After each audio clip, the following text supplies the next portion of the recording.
as you're born, they make you feel small by giving you no time instead of it all, until the pain is so big you feel nothing at all. A working class hero is something to be. A working class hero is something to be. They hurt you at home, they hit you at school, they hate you if you're clever and they despise a fool, until you're so fucking crazy you can't follow the rules. A working class hero is something to be. A working class hero is something to be. When they've tortured and scared you for 20 odd years, and then they expect you to pick a career. When you can't really function, you're so full of fear.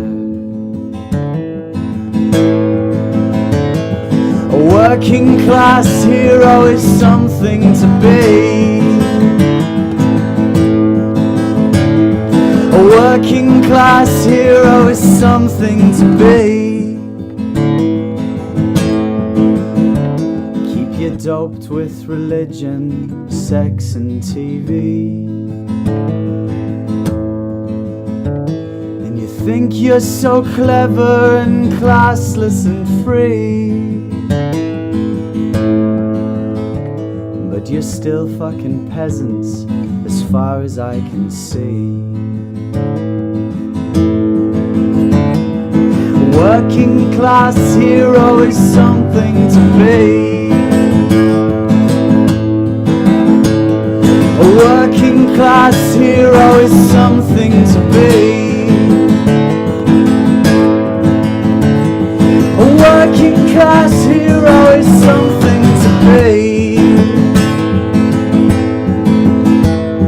A working class hero is something to be.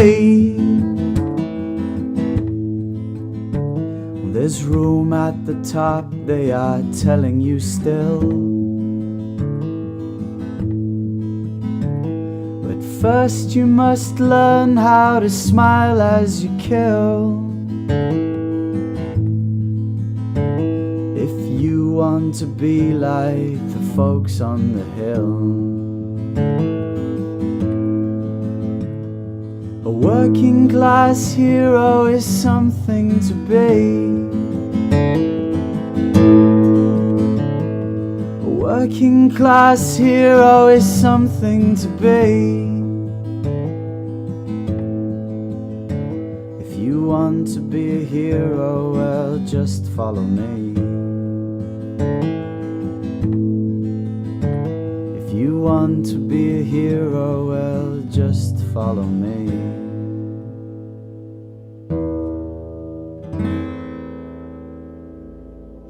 Hi folks, I'm Alan Watt. People have asked me about some of the older books I have collected over the years, which were published and made available to the public. Some of them were even put into public libraries. But the mainstream media never made much of them. They didn't mention them, because the mainstream media's job is to make you think about things which your betters have decided you should think about, and they tell you all that they've decided you need to know. But legally, those who plan your lives in such an intricate spiderweb, interconnecting way are so legalistic. They do allow their books to be put out into the hands of the public. At least a lot of them, not all of them obviously, because so much is still and always will be classified as top secret and comes under security. Under the guise of security, they can keep everything stamped and put away in vaults for as long as they wish to.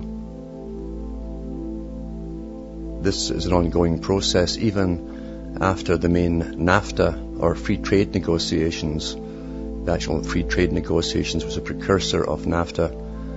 It was the major setting up of the unification for the Americas. Only an actual edited report was given and made available to the public.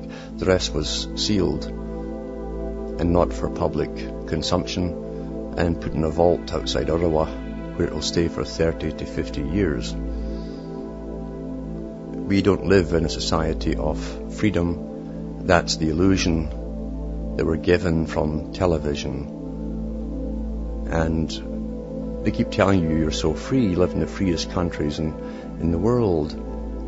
That's all part of the illusion creation. The more they say it, the more people believe it. And when you show them something that's not on the mainstream media, they disbelieve it. They truly have been trained, like Brzezinski said, to let the media do their reasoning and their thinking for them. That's happened with most people. But you can't blame the people, since the indoctrination technique starts at birth and continues throughout your whole life. Now, one of the various books I have was taken from the Royal Institute of International Affairs World Meeting, one of their world meetings. This particular one, the topic was the British Commonwealth and the future. It was published by Humphrey, Milford, and this was 1938. I think the meeting was in 37. However, at the beginning of the book, it says, issued under the auspices of the Royal Institute of International Affairs, the Canadian Institute of International Affairs, the Australian Institute of International Affairs, New Zealand Institute of International Affairs, the South African Institute of International Affairs, and the Indian Institute of International Affairs for India. There are more now. All the non-Commonwealth countries now, after 45, are called Council on Foreign Relations, such as the one in the US. Underneath those listed, it says the Institute of International Affairs is in the British Commonwealth are included by their rules, or precluded by their rules from expressing as institutes an opinion on any aspect of international or imperial affairs. Any opinions expressed in this book are therefore not those of the institutes. It's a disclaimer. And they're quite right, because they don't talk about politics. They simply have a plan, which is world government.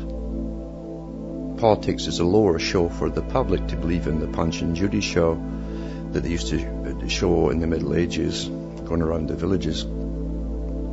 And I think this book initially too was funded by the Rockefeller Foundation. So it has all the minutes of the meetings. It's got the lists of all the members in the back, who they are. There's hundreds and hundreds of them. Politicians from all countries as well. Labour unions, because like Carl Quigley said, who was the historian for the Council on Foreign Relations, for a while he said that that means the Institute, have no problems conversing and working with communists, capitalists, dictators and so on, and frequently do so.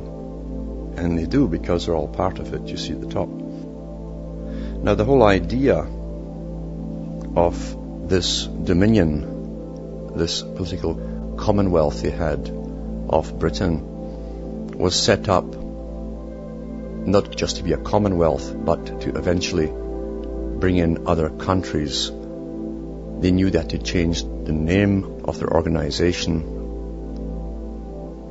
eventually creating the League of Nations. The League of Nations was funded into existence by the British government, even though the United States put capital in as well and pretended not to take part in it after Wilson. They did take part in it. They had so-called unofficial members at every meeting. The League of Nations was to be the embryo based on the British system of world government.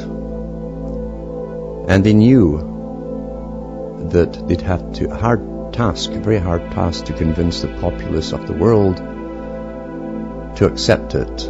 They had to get a different name. It couldn't be allied to Britain or the United States or any of the colonial powers, so that they give it a new name under the guise of a knight in shining armor. It's a trick that's been used down through the centuries. But it was definitely set up to be the embryo of world government, based on the British system of free trade and interdependence, a concept going back to John Dee, who first coined the term British or Brightish Empire and proposed this system, the Queen Elizabeth I, of a world empire. To sell the idea of a world empire, you must bring in all leaders from all groups. And when you don't have enough groups to give it some sort of public official backing, then you create the groups that speak on public's behalf. But you always make sure that you put in the leader. Old technique.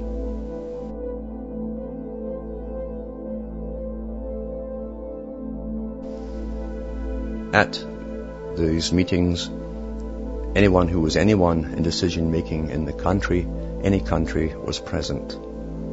From left wing, right wing, far left, far right, and up and down. They all belonged to it, dictators too. So Britain and the empire was to be the basis for a League of Nations, which was to transform with more power after a period of time into the United Nations. Mainly to convince the public in a long-term plan that they must give up not just their national identity, but they must adopt a new culture which would be made for them, for a world system, the world system that others working for the British government and the British aristocracy at that time, like Bertrand Russell, called a world run by experts. But it had to be sold to the public mainly as helping the public. That's how you do it. You create a mousetrap, as they say in commerce, and allow the mouse to come in, then you grab them and you use them for the real reason. That's how this system works. In other words, the people are the last ones to know the real purposes behind it. But you'll be told all the good stuff to get you into the mousetrap. In this book, it says on page 258, it's under the title A World Order, several delegates, more especially from the left political wing, urged that no world order could be built save on a better social order. A world order, said one, implies a rule of justice, internal as well as international, social as well as political. He then went on to espouse the fact they would use the labour standards of Britain to bring the working people on board, basically, to cooperate towards this order. And just above this on the same page, 258, it states here, more than one delegate remarked that once the Commonwealth basis was achieved, there was no reason why the control should not be international, and many reasons why it should. and the members of the conference were brought back to their conceptions of a world order by the question, how can you get international control without international government? Well, you see, they knew. Oh yeah. Goddamn right. Ultimately, it would evolve into international government.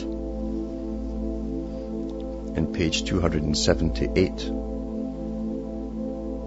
he goes on to say, the Commonwealth order, we may surmise, is only a path to a world order. The conference discussion suggested that this gradual assimilation might happen in the economic as well as the political sphere, where the Commonwealth would then continue or pass away as having fulfilled its usefulness would be for some British Commonwealth Relations Conference of the future to discuss.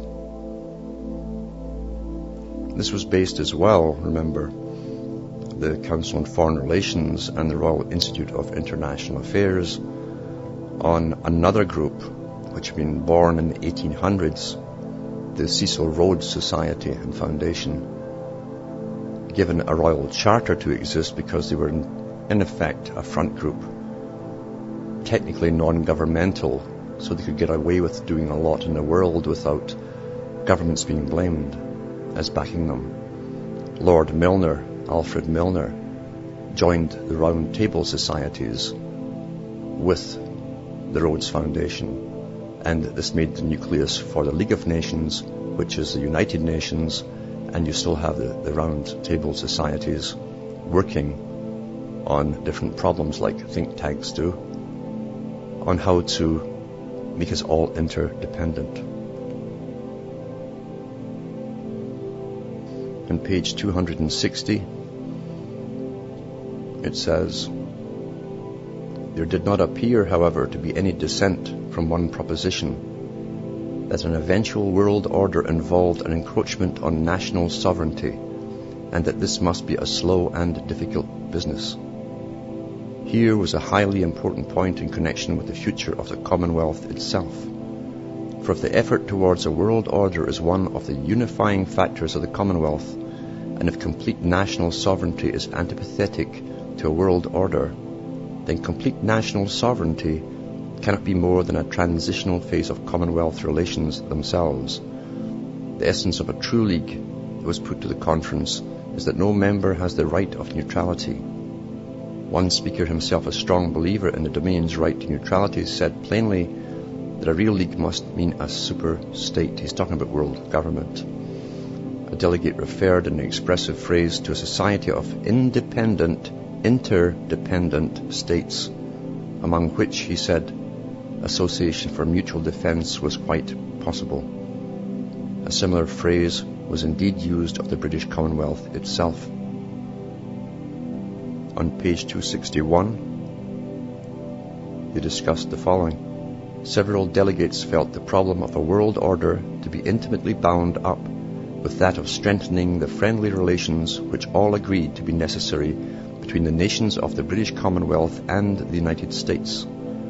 A Canadian spoke of the paradox that while participation in collective security was impossible for the United States, her collaboration was more easily achieved, and her suspicion of British policy less acute when the latter was directed to upholding the principle of collective security and a world order. One of those who would identify the steps towards a world order with a leaguing of the democratic states against dictatorships remarked that the United States and the Commonwealth had a great common interest in the fact that the Nazi philosophy was death to them both. Remember, the war wasn't declared at that time, it's pre-World War II.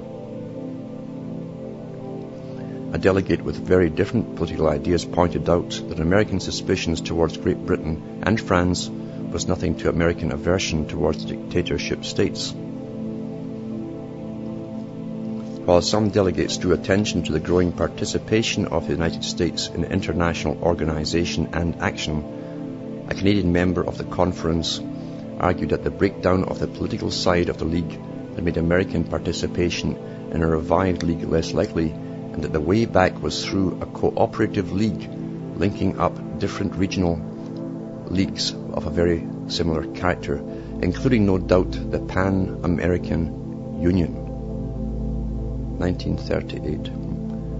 A world order, as United Kingdom delegates pointed out, will not wash out the diversities, and perhaps regional cooperation may be the means of finding unity in diversity. You've heard that phrase before, unity in diversity. That's a con game that's been sold to all the countries that joined the European Union and now will be sold to the public as we're being merged into the American Union. I'm not interested in world unity, said the same delegate. I just want enough unity to provide the good life. And that's a term that Huxley and others used, and Bertrand Russell. This same idea was presumably in the mind of the delegate who claimed a lonely voice. Their world order was a false objective. The present regional groupings of powers which much more natural than any attempt at universality. So these guys were the ones who called regions parts of the planet. They'd already mapped out the planet into regions. And regions, interesting enough, is also taken from Masonic terms. They have their areas which they call regions as well, because all these guys were members of Knights Templars and various other Masonic organizations, both left-wing, right-wing, and up and down. On page 223, the opening speaker on the chapter of the future of the Commonwealth as a cooperative organization. Interestingly, the report was made by Professor Sir Alfred Zimmern, Commission Recorder. Now, Alfred Zimmern was the kind of right-hand man around Winston Churchill. Alfred Zimmern also was the head of the Communist Party at Britain at one time and was a publisher of his main newspaper. And we're told that Winston Churchill hated communists. You see, he hated them. And here he is with this character hanging around his neck, and he confided in him with complete trust, because there's no war at the top, you see, never was. And this is the recorder basically for this part of the talk. They go on to, again, with the world order, and mention the Balfour Report of 1926. He says he considered that his conclusions were all contained in the Balfour Report of 1926, which was, after all, the basis of the present position. He went on to say that there was an impression in the Dominions that the Statute of Westminster was given grudgingly. As a statute, another thing should be read up by people. Nothing could be further from the truth, as he was able to say from personal knowledge. Down at the bottom of the page 223, it says, a fifth Canadian speaker mentioned this, he could conceive a situation arising in which a dominion might be involved in a war without involving other parts. For instance, a conflict between Japan and the United States, in which Canada might be involved. Remember, this was before World War II, before Pearl Harbor. In page 221, it says, this conception of the Commonwealth as the nucleus of a system of world government was discussed from various angles, both in the session of that morning and at the two subsequent meetings of the Commission. So there you are. You see, the British Commonwealth was to be the nucleus of a world government. They created the League of Nations, transforming into the United Nations. And remember that every major media mogul on the planet attended this particular and other meetings that they have, because they are your propagandists to train people intergenerationally towards global government. Their global government. Now, a lot of people, I'm sure, will see this as quite a natural development and a thing to work towards if they believe the real reasons are wars that are, as are given when the history books, were caused by the reasons they tell you. But really, you're looking at the top tycoons on the planet whose beginnings go back to the old knights when they looted countries, and then they created corporations like the British East India Company, who set up all of this. So they get all the true believers working for them towards global government, when they will have a little twist in the tail towards the end of it for the real reason. And we know what the real reason is going to be. And luckily we get quips of that from other players from the aristocracy, like Bertrand Russell and like Galton Darwin. It goes through on other pages the plans for Australia, including immigration policies that would take a while to introduce, as they conditioned the public to accept what at that time would be non-white immigrants in. They would start taking them in slowly over a long period of time from India and then even Arabic countries. 1938. I think there's a resurgence of anti-Semitism because at this point in time, Europe has not yet learned how to be multicultural. And I think we're going to be part of the throes of that transformation, which must take place. Europe is not going to be the monolithic societies that they once were in the last century. Jews are going to be at the center of that. It's a huge transformation for Europe to make. They are now going into a multicultural mode, and Jews will be resented because of our leading role. But without that leading role and without that transformation, Europe will not survive. Fuck is this asshole? They even had the setting up of the west coast of Canada for Chinese immigrants, because they knew at the time eventually they're going to set up China. It's mentioned in this book too, that China would eventually become a big economic power. They knew it because they'd already had guys like Bertrand Russell working in China, helping to set up the Communist Party to create nationalism, which you must create before you create communism, before you have dictatorship, and before you end up having the new way, the third way, as it's called. This is a process.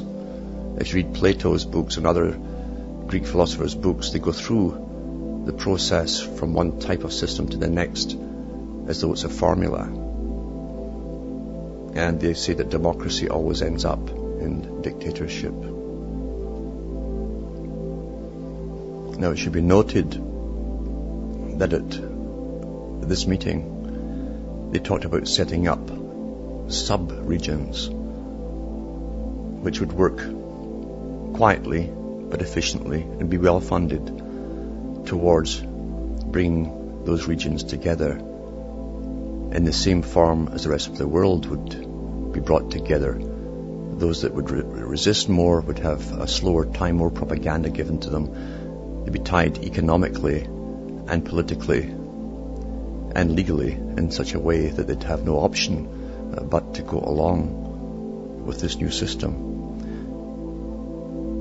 They created the Institute for Pacific Relations. That's a branch of the Royal Institute of International Affairs and the Council on Foreign Relations to work on the Far East.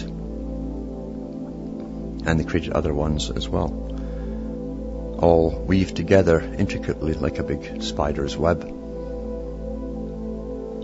On page 276, it says the Commonwealth of the Future. The answer to the final question on the conference agenda, where there emerged from its discussions in a new conception of the Commonwealth, must in the nature of things remain a personal one. The recorder of the Commission 4 has set down the various thoughts that were contributed to the pool of prophecy and practical political ideas. What follows is a distillation from that pool, but one inevitably flavoured with the personal opinions of the writer. One delegate with unanswerable realism said that the future of the Commonwealth was going to depend on the outcome of the next European war. Now they knew it was coming because the Council on Foreign Relations and the Royal Institute of International Affairs, according to Quigley, helped drum up all the propaganda and get the fear going to get Britain into it. All the top newspaper guys were members. They told the British public lots of lies, had them digging ditches in the streets in the cities, and all wearing gas masks, thinking they were going to be gassed. It was all a big lie, according to Quigley. Few others, however, were not even he himself, were willing to speculate on what that outcome would be if a European war did break out. While the conference was held under the shadow of threatening war in Europe, his discussions of the future of the Commonwealth were based on the only assumption on which it was profitable to proceed, that existing trends would either be allowed a period without war in which to work themselves out, or else would prove more potent than even those incalculable new forces which might be set up by a general war. The discussions at the conference inspired in one observer's mind a vision of a future Commonwealth, not static but dynamic, to borrow the phrase of an Irish delegate, dynamic within itself through the gradual working out of the principle of self-government, which will steadily increase the number of its own elect. Interesting, its own elect, and gaining dynamic force from without by finding its inspiration in ideals that are broader than itself and can be brought to fruition only on a world scale. Individual and group freedom based on responsibility, peace as the condition of freedom, the brotherhood of all races, colours and creeds. With its progress on this path, new problems will arise, because they knew back then they were going to integrate and multiculturalize the world, because the elite at the top, you see, who really are the bosses, see the peasantry of all peoples as just one big pool of labour. They don't care personally what colour you think you are. And also too, they also believed in a system where the individual would serve the world state. Serve the world state. That would be your purpose in life. They knew that the progress on this path, new problems would arise because of conflicts of different cultures coming together. So it would take a long period to do, but they thought it could be done. Their dates were pretty well right, the 21st century. With its progress on this path, new problems will arise. The multiplication of sovereign states within its circle, as countries not yet ripe for self-government attain to full nationhood, and those already self-governing assume fresh responsibilities, will give rise to new conundrums in constitutional relations, and increase the existing difficulties of constructing uniform and universal machinery for cooperation in foreign policy and defence. Above all, the rise of non-white nations to self-government, allied to the natural course of world events, will drive racial and intercontinental questions more and more to the front of Commonwealth problems. New attitudes of mind will become necessary, a discarding, no doubt, of the tacit assumption of which an Indian delegate complained, that the British nations have a divine purpose to fulfill and have more to contribute than other nations to the fund of practical wisdom about race relations. A discarding, too, in the phrase of United Kingdom delegate, of condescension and the attitude of mind on both sides that always suspect something sinister in the other. The multiplication of states within the Commonwealth itself suggests the question whether it might not increase in the future by enrolling new members from outside. The delegates did not tackle in detail the practical problems involved in such a course, believing no doubt with an Irish member that the British nations must go further on their own road before inviting others into their circle. Moreover, many people saw the possible future absorption of foreign countries in a process of assimilation rather than incorporation. The Commonwealth is a miniature world containing peoples of every colour and from all countries, all continents. As it works out its own destiny, the world of which it is part will be struggling with the same problems on a larger scale. In a phrase used by a member of the conference at a public gathering after the conference itself had concluded, the Commonwealth should be an example to the world of what it would wish the world to be. Is it too much to imagine that gradually the Commonwealth and those parts of the world which have progressed so far or further in the art of self-government will become assimilated? The Commonwealth order, we may surmise, is only a path to a world order. The conference discussions suggested that this gradual assimilation might happen in the economic as well as a political sphere. Now, they knew this, that this is written rather weakly here, because in their other books they go into this in more detail, and all of the different subgroups which they have. There's hundreds of them actually allied to this. It was massive in its time, this organization, and it's much bigger today. And they go on to say that eventually the British Commonwealth would pass away, having fulfilled its usefulness. In the back of the book they have all the members who attended from all the countries. And it's worth interesting, if you want to read some of their books, you can get their books, Royal Institute of International Affairs, from Chatham House, 10 St. James Square, London, SW1. I think they also have a branch in New York for the CFR, and that's the Pratt House, or the Pratt Building. This organization had all the Fabian leaders in it. It had all the supposed far-right leaders in it. It's all one big club at the top. And all the big media moguls attend it. They shape the world. They predict the future by making it happen. Having worked out all the problems in advance, they have no problems with problems when they crop up. They've foreseen it all, you see. So complete integration of the planet. They go into a world court at the time that would eventually be used for the entire planet, but it would start as a sort of criminal court for tyrants. You may be seated.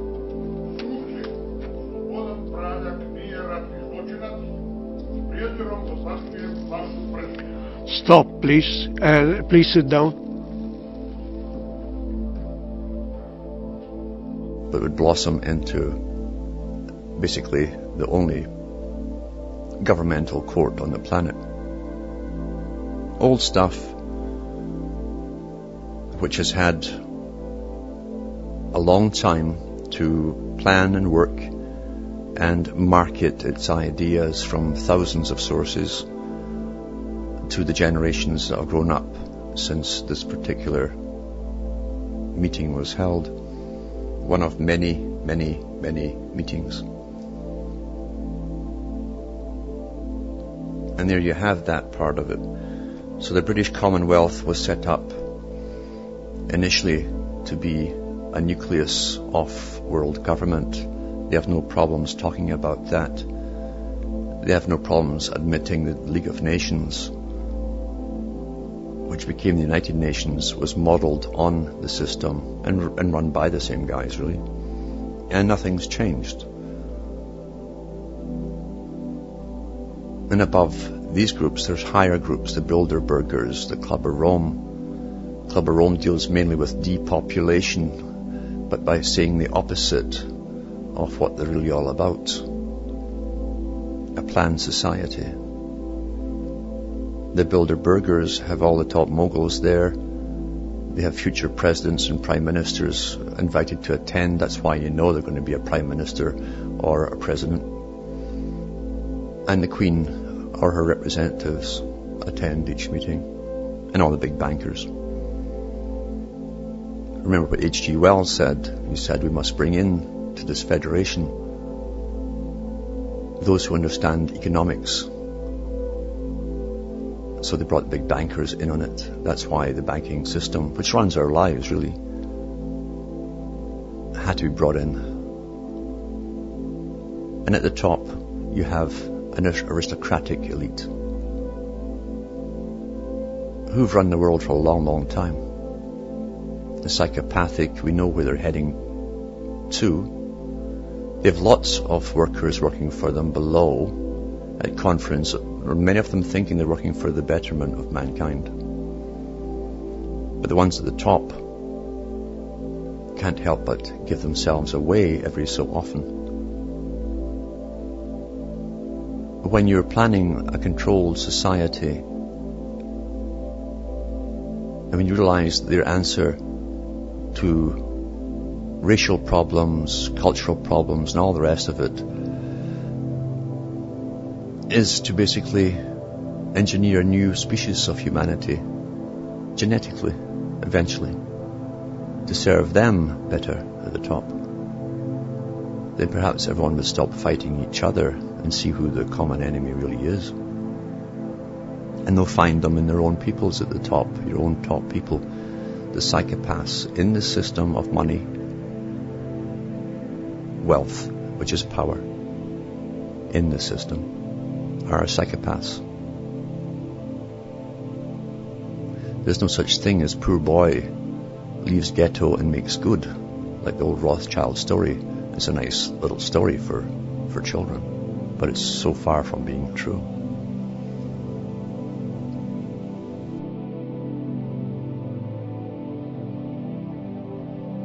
So before I put this book down, I'll just read a little bit of the foreword in it. It says, this book is designed to furnish an official report of the second Conference on British Commonwealth Relations, which was held at Lapstone, near Sydney, in September of 1938. The conference was larger in numbers and, I think, perhaps more representative in character than the Toronto Conference of 1933. We of the Australian Institute were deeply gratified that our invitation to hold the conference in Australia was accepted, and still more that so many distinguished men should have joined the various delegations. The holding of the conference in Australia, or at all, was made possible only by the generous assistance we received from the governments of the Commonwealth and of the state of New South Wales, and also from the Carnegie Corporation and the Rhodes, Cecil Rhodes trustees.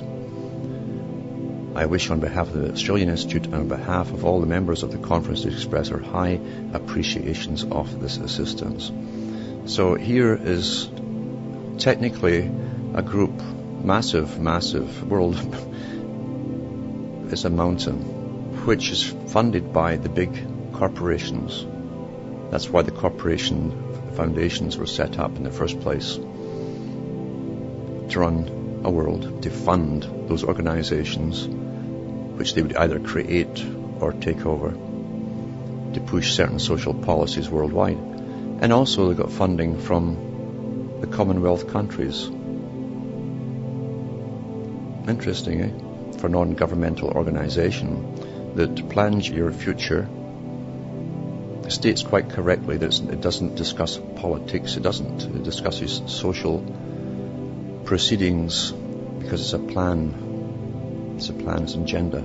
You don't argue about it, it's a plan, you see. And yet on the previous page it says the British Commonwealth and the future proceedings of the second unofficial conference on British Commonwealth relations, Sydney, 3rd to the 17th of September 1938. One of many.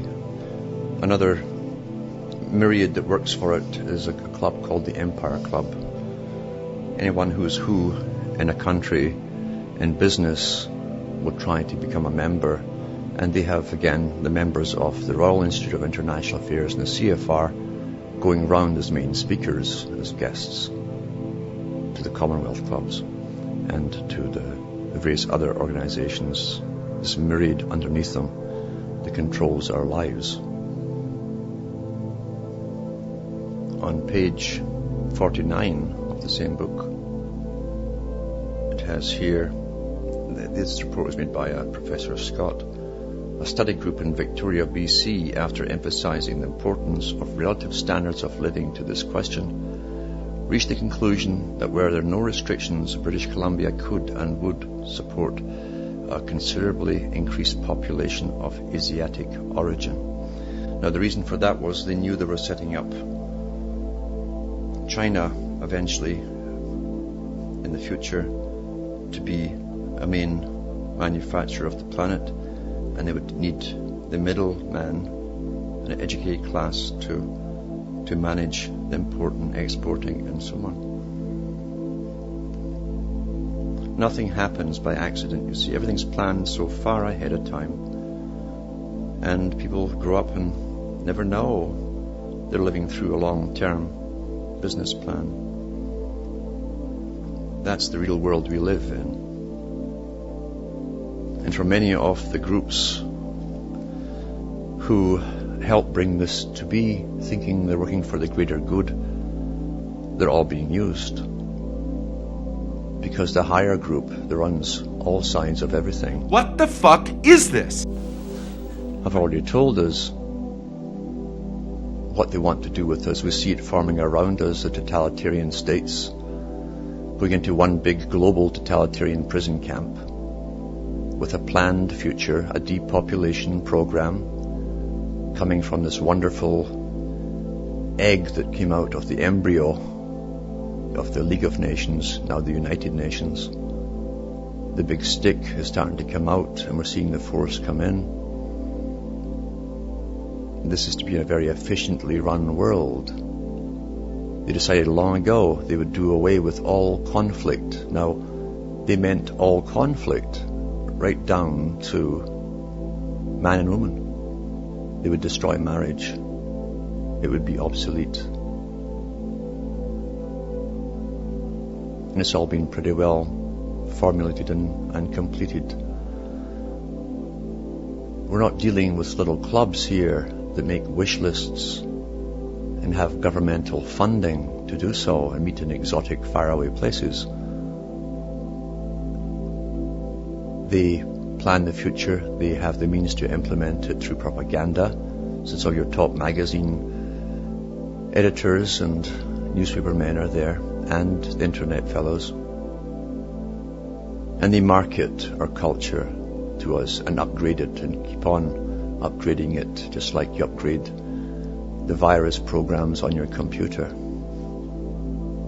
That's the real world we live in. A planned society.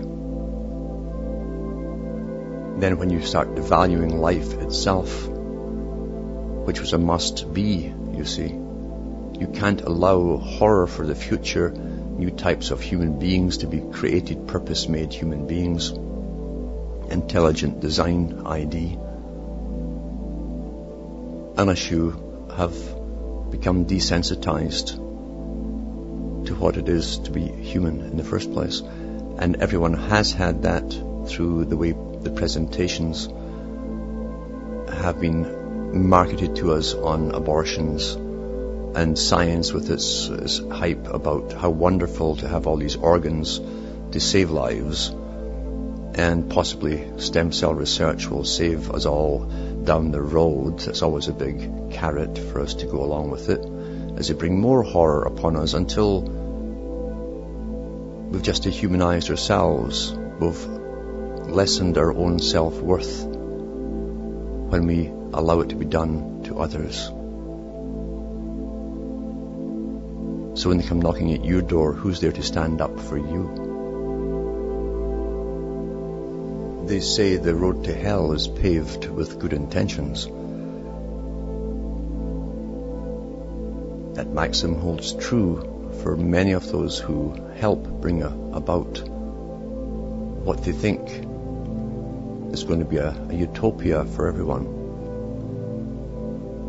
Because they are so naive and disbelieving in the fact that there are people who can pretend so well, act so well, that they care at the top of this tree, but who actually want to eliminate a good part of the planet. Now, Arthur C. Clarke, that I've mentioned a few times, who wrote a sort of scenario out in allegorical form of the system beginning for 2001 to kick it all off big time, the next big push, 2010 for the completion of most of it. But then he takes you in his book, his last one, 3001, through a journey into a future where they're down to 1 billion people on the planet. And even then in the book, one of the characters is complaining that's too many.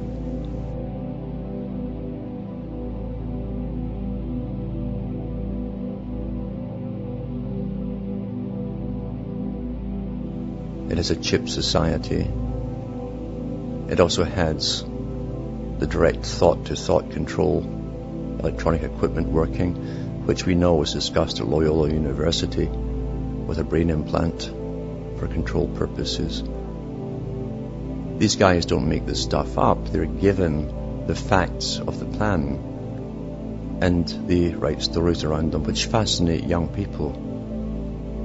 Everyone is fascinated when they're young in science fiction. It's predictive programming, so that when it actually comes into being in your lifetime, because it's familiar to you, you accept it without question. It's a normal progression.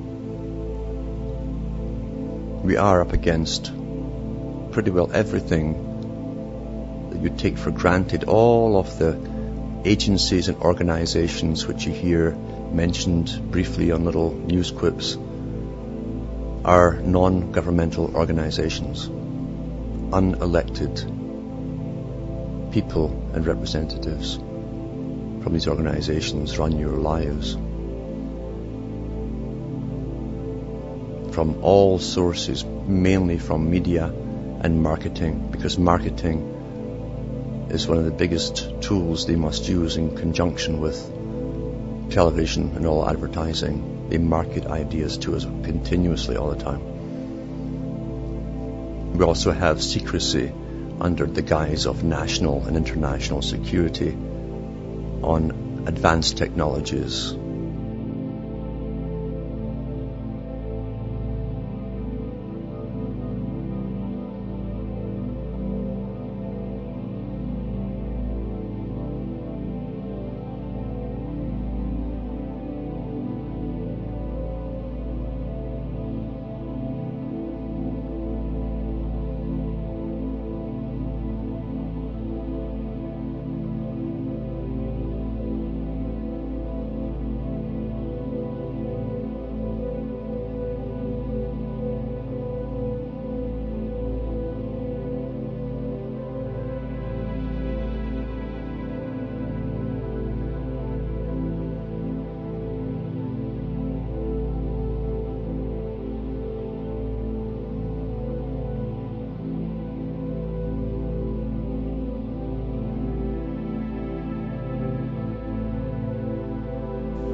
Therefore the public are never told, never ever ever told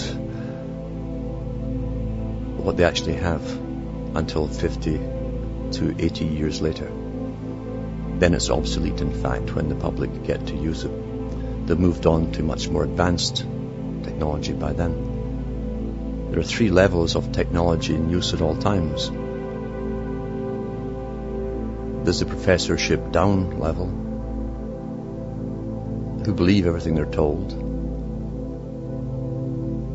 and the public believes everything they read in the science magazines. They're just starting to work on something, and maybe one day in the future they will be able to, and so on.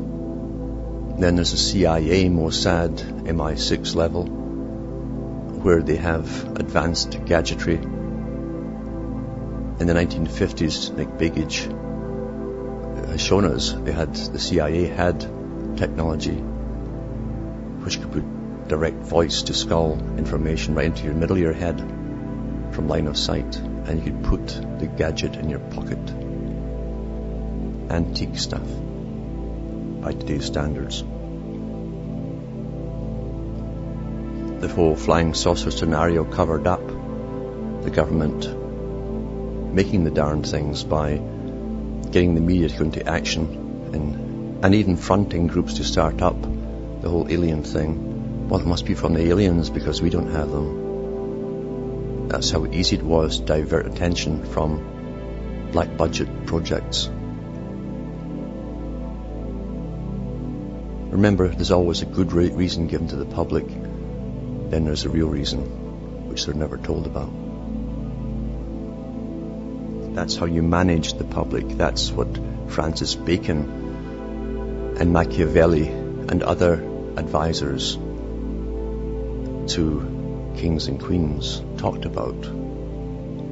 It's best not to let the public know the real purpose behind laws and institutions and movements. As I say, you don't want to frighten the children, and that's how we are looked upon. Now, there's too many children, according to them, and we don't have a function anymore, and we might get unruly, in fact, if we don't have enough bread in circuses, like Mr. Huxley talked about. And they plan to deal with it all as they bring this world down. As it's uniting, we're going into the horror show. We're not all happy, smiling faces. We're going into economic depressions. Our whole life is to be regulated. All energy resources have been taken from our hands completely. And shortly it will be banned if you try and heat yourself to live and survive in a winter, unless you use their designated fuel, and if you have your place inspected to see if it's fit to use this fuel. This has happened already here in Canada.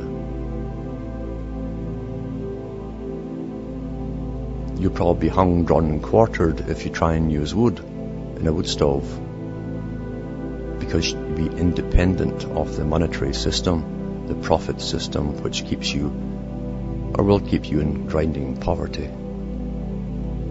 You're going to be taxed for every BTU you use. You're going to pay through the nose for every little watt of electricity. And you're going to be trained now. The UN says we must be trained. We must train the public to cut back and back and back. And as they're training us to cut back the cost of electricity and all power is to vastly increase. The global plantation is underway. The food resources of the world are out of the public's hands in most countries. What's left for the public is modified by scientists who worked in secret agreements with governments, admitted now. And these are the same boys who are bringing us in to a lovely world order where we're supposed to march in with balloons and skipping and hopping gaily, if you can still use that word, gaily, like naive little children, as the Pied Piper leads us to utopia, which is actually Dante's Inferno. Big shock to people who think their countries have just been taken over now. Big shock. Terror, hype, fear to think you've just been taken over. You were born in a time when it really was already taken over. In the book I just read, they talked about the precursor and a setting up of a system which became NATO, which would link and bind and join at the hip Britain and the United States and Canada and eventually the rest of Europe.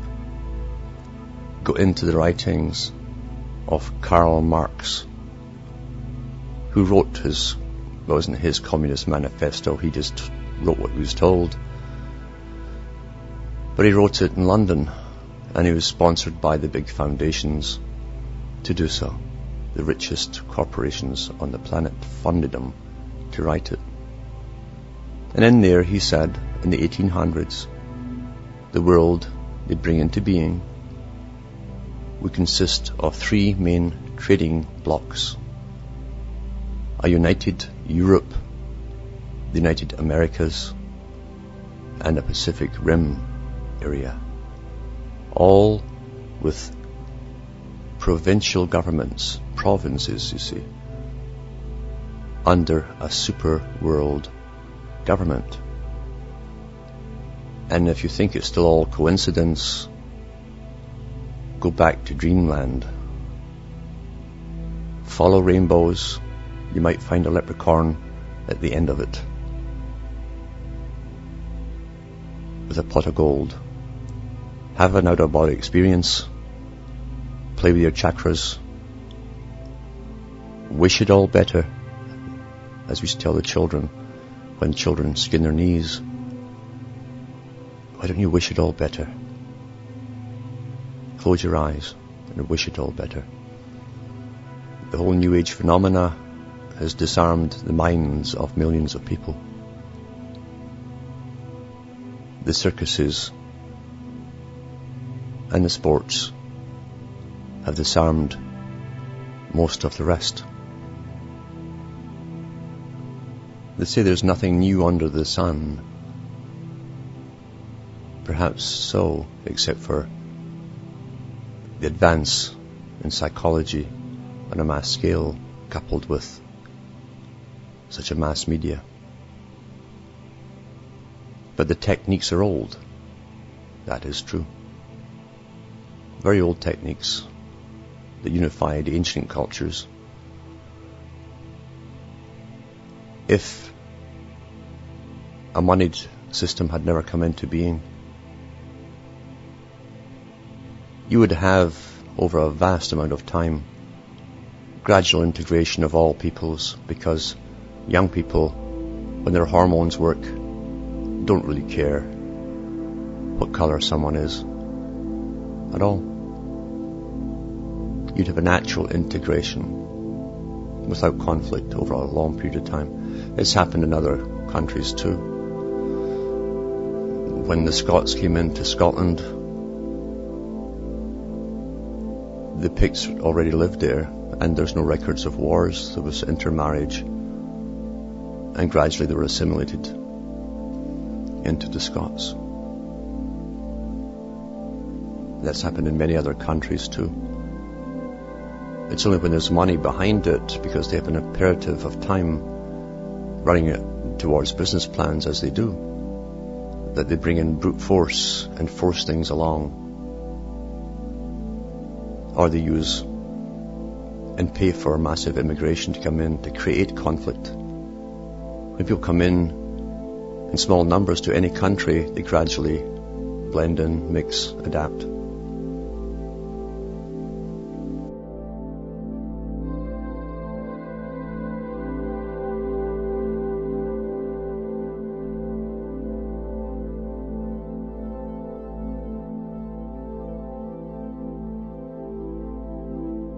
The policies of putting people in specific areas in large cities is a form of ghetto creation to keep them separate. It doesn't help them disperse and integrate into the system. Because one day, you see, they can always use that conflict when it suits them. And that day will come when they start crashing the moneyed system. Everyone can get along just, you see, in crowded cities, as long as the money's flowing for everything. When it starts to get difficult to pay the rent, everyone's worried, conflicts begin, and people start subdividing back into original groups and fighting each other.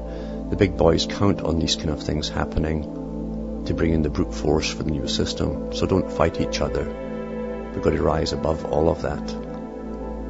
And don't let good speakers stir up the emotions to such a pitch that the ordinary folk fight the other ordinary folk, regardless of their colour, creed, or whatever. That's what they count on too, you see. When you see the big picture, I see the populations of the world facing the same horror show, a non-thinking future for what will be left of what they call, or we call, humanity at the lower levels, which is the majority. A state of never being able to say, I think. It will be inconceivable to perceive of yourself as a distinct individual, as we've been told. The book I quoted from, I'm sure even that was whitewashed to an extent, but it does at least show you all the groups, the left and right, all the people who went back home and claimed they were for the working peoples. And the lords were there too, different lords, and they go back there and talk to their own peer group and have a little chuckle how they'd conned the public again, or the people, and how I had them all on board, you see, on board and on track to the same agenda. always with the promise of a better carrot at the end of the stick. Never fails. It's been a dry read for me, reading this old book here. Yet these are the books you have to plough through and stay awake to come to the understanding that is necessary. To not combat this head on as they expect you to, but to go off in a different tangent. And the tangent comes with understanding what's really happening. They expect people to lock horns with them. They're masters of the chessboard with two sides. But we must find another way, which is not planned by them. You can't play the dialectic with these characters. From Hamish and myself, it's good night, and may your God, or your gods, go with you.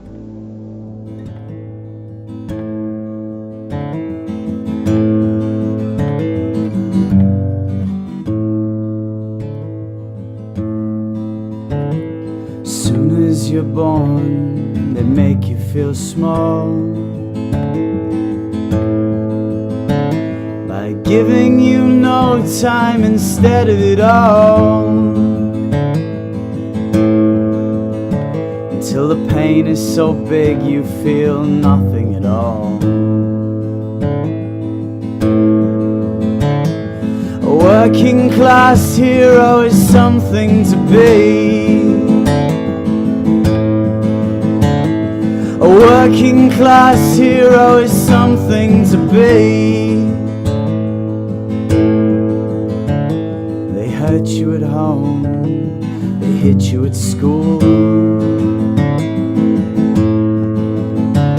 they hate you if you're clever and they despise a fool, until you're so fucking crazy you can't follow the rules.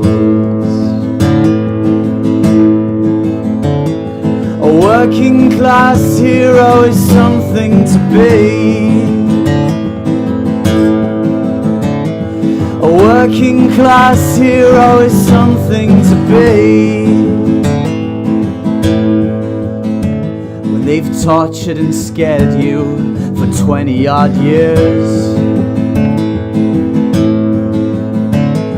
and then they expect you to pick a career. Can't really function, you're so full of fear. A working class hero is something to be.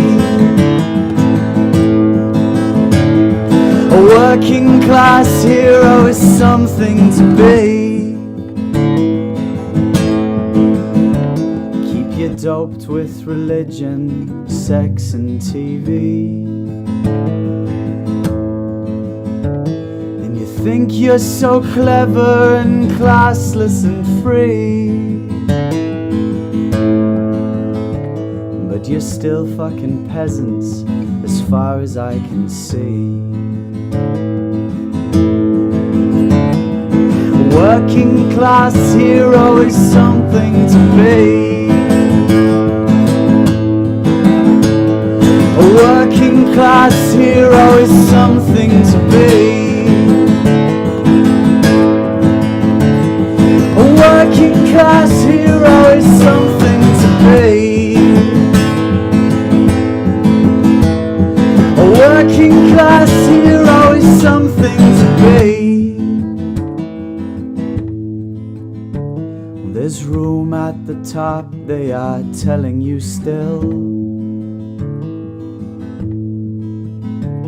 But first you must learn how to smile as you kill. If you want to be like the folks on the hill. A working class hero is something to be. A working class hero is something to be. If you want to be a hero, well, just follow me. If you want to be a hero, well, just follow me.